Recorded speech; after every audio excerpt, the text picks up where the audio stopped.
Assalamualaikum warahmatullahi wabarakatuh. Kita ketemu lagi pada materi statistika. Kali ini kita akan membahas tentang uji normalitas menggunakan SPSS. Oke, sebelum kita membahas apa itu uji normalitas, sebaiknya mengetahui dulu apa itu data berdistribusi normal. Data berdistribusi normal yaitu data yang memiliki sebaran mendekati distribusi Gaussian. Karena distribusi normal ini biasa kita sebut juga dengan distribusi Gaussian. Oke, pada gambar yang pertama ini bisa kita lihat kurva yang berwarna merah ini adalah kurva distribusi normal atau kurva Gaussian. Dan yang berwarna biru itu adalah data yang kita miliki. Setelah kita gambar bentuknya seperti itu. Nah, pada gambar yang pertama ini data yang kita miliki normal. Kenapa? Karena kurva yang berwarna biru itu bentuknya mendekati bentuk kurva yang berwarna merah. Begitu juga untuk gambar yang kedua, hampir sama kasusnya dengan gambar yang pertama. Pada gambar yang ketiga, kurva merahnya mohon maaf ya, kurang ke bawah sedikit itu. Kurva yang berwarna biru itu kan bentuknya tidak mendekati kurva yang berwarna merah, sehingga yang nomor 3 itu tidak normal. Selanjutnya yang keempat juga demikian seperti nomor 3. Selanjutnya untuk memperjelas normal atau tidaknya, kita tidak perlu menggambar seperti ini ya. Kita bisa menggunakan uji normalitas. Oke, itu sedikit penjelasan tentang data berdistribusi normal ya. Selanjutnya, kenapa data yang kita peroleh dari hasil penelitian itu harus berdistribusi normal? Ada dua alasan di sini ya. Yang pertama, ketika kita menggunakan statistika parametrik, maka data harus berdistribusi normal. Jika tidak normal, ya kita bisa menggunakan uji statistik non parametrik. Adapun beberapa uji statistik parametrik yang sering digunakan dalam penelitian skripsi, yaitu yang pertama uji T, ANAVA dan korelasi serta regresi di sini ya. Untuk uji T, ANAVA dan korelasi, ketika kita mau menggunakan ketiga analisis tersebut, maka data yang kita miliki harus berdistribusi normal.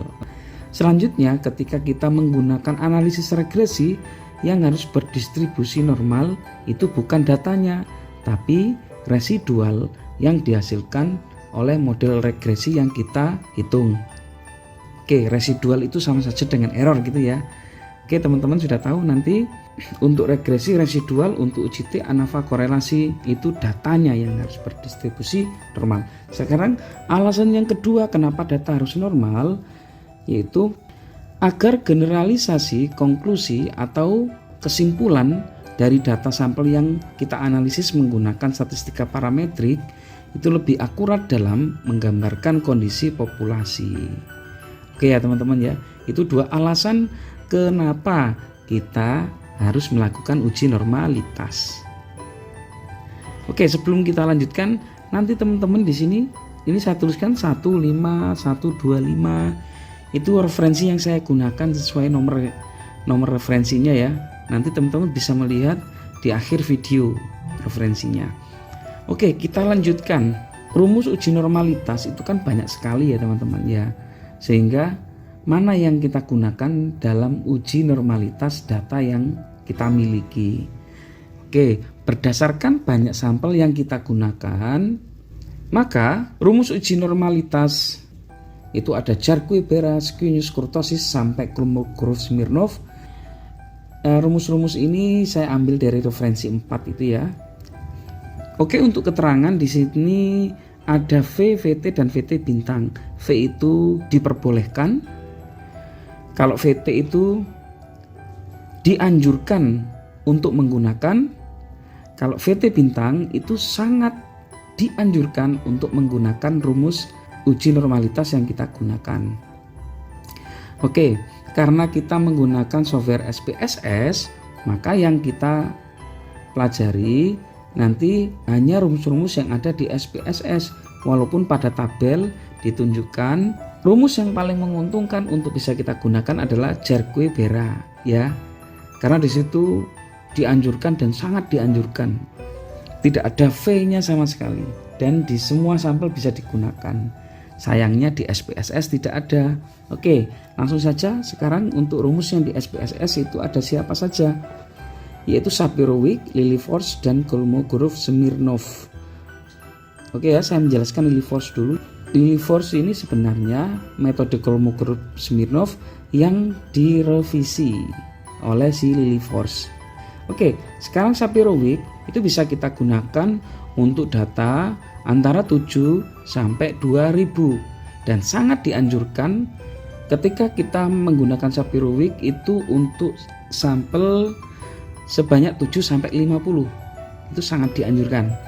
Selanjutnya Lilliefors. Lilliefors ini bisa kita gunakan untuk sampel 5 sampai lebih dari 5001, dan sangat dianjurkan untuk data berukuran 51 sampai 200.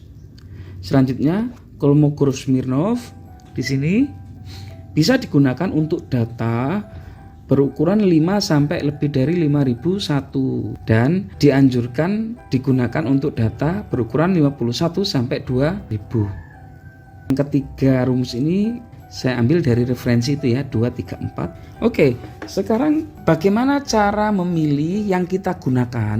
Oke ya.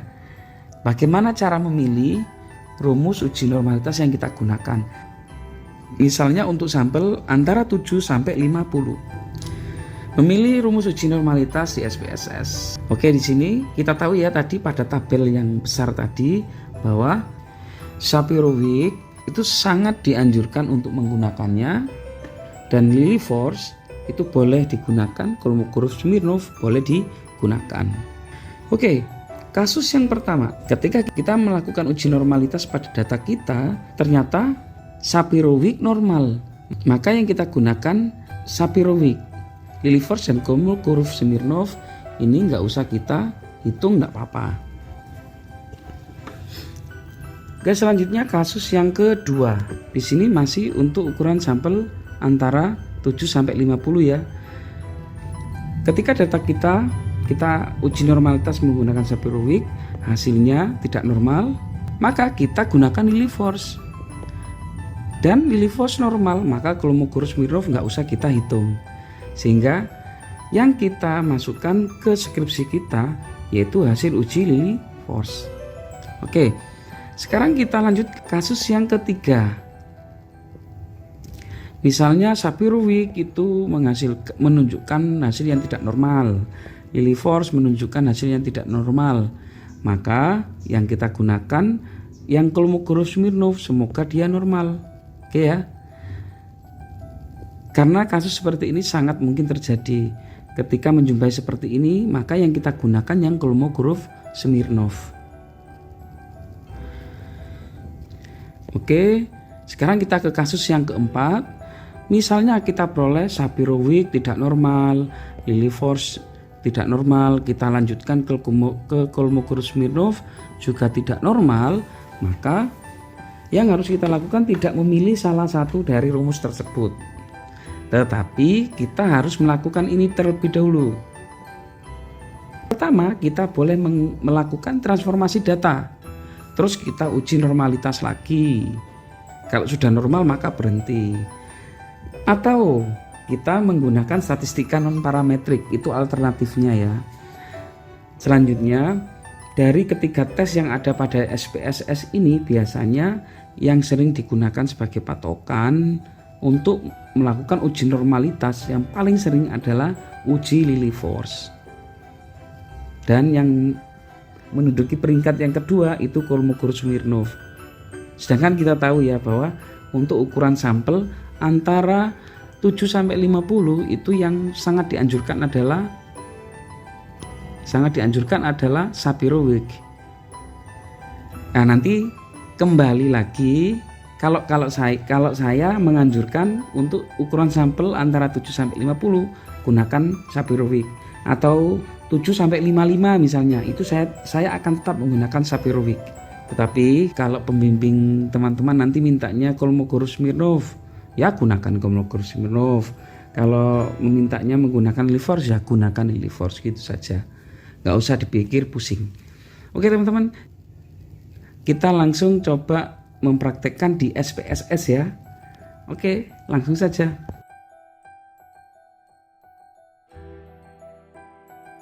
Oke teman-teman, ini data yang akan kita gunakan untuk praktek uji normalitas data ya.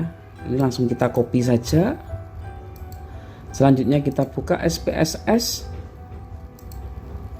Kita pastekan di sini seperti kemarin. Oke, agar hasil yang diperoleh nanti langsung menunjukkan nama-nama variabel yang kita analisis, kita ke variabel view. Di sini pada kolom name ini ya, ini kita ganti X1. Pada variabel 2 kita ganti X2, pada variabel 3 kita ganti X3. Selanjutnya pada kolom label di sini untuk X1-nya kita tuliskan tadi efikasi diri ya, kita misalkan efikasi diri. Terus yang kedua kita misalkan kecemasan.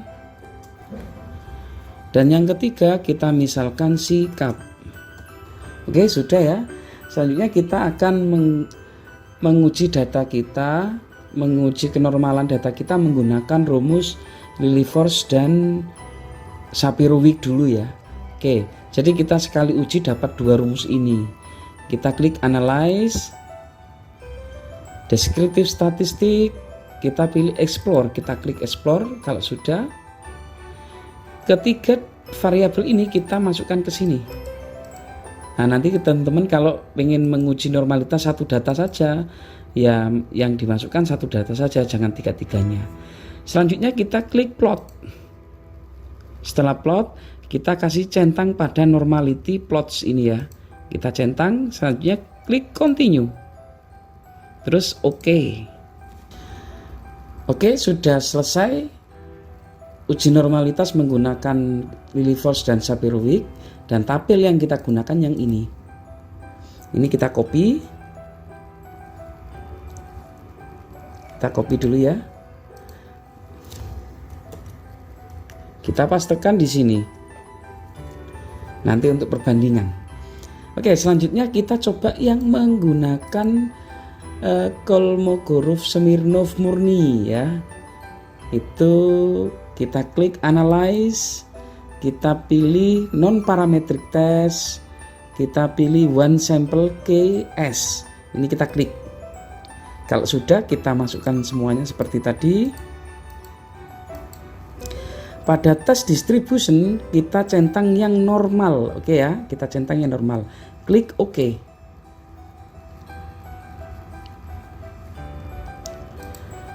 Dan selesai.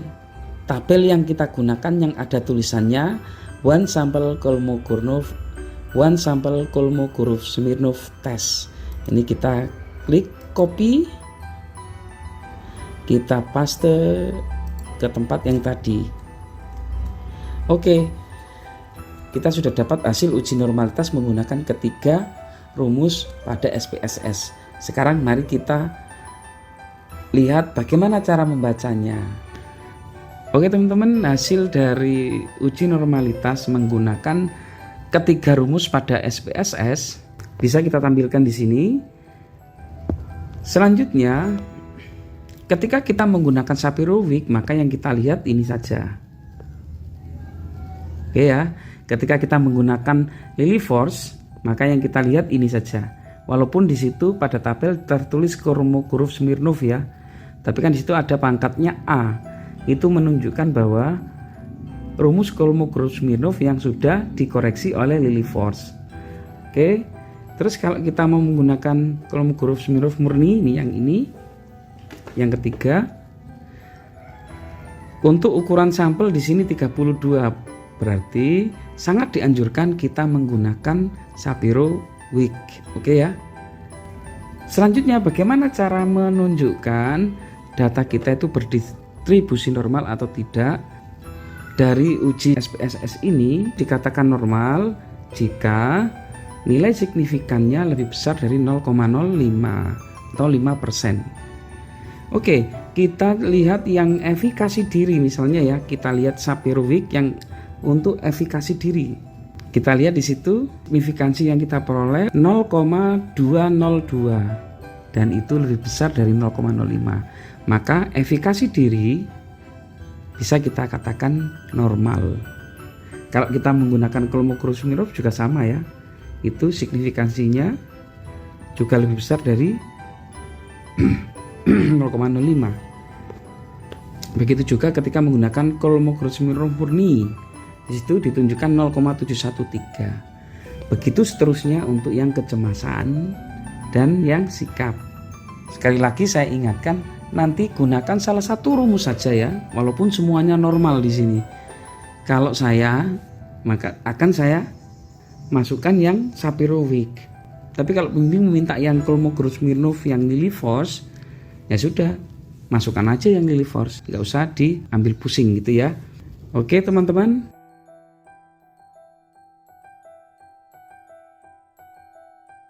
Ini daftar pustaka yang saya gunakan.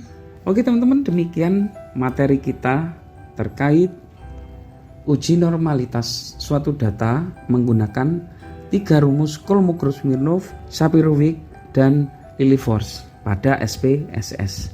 Sampai ketemu pada materi selanjutnya, yaitu mengatasi data tidak normal. Seakhirnya, assalamualaikum warahmatullahi wabarakatuh.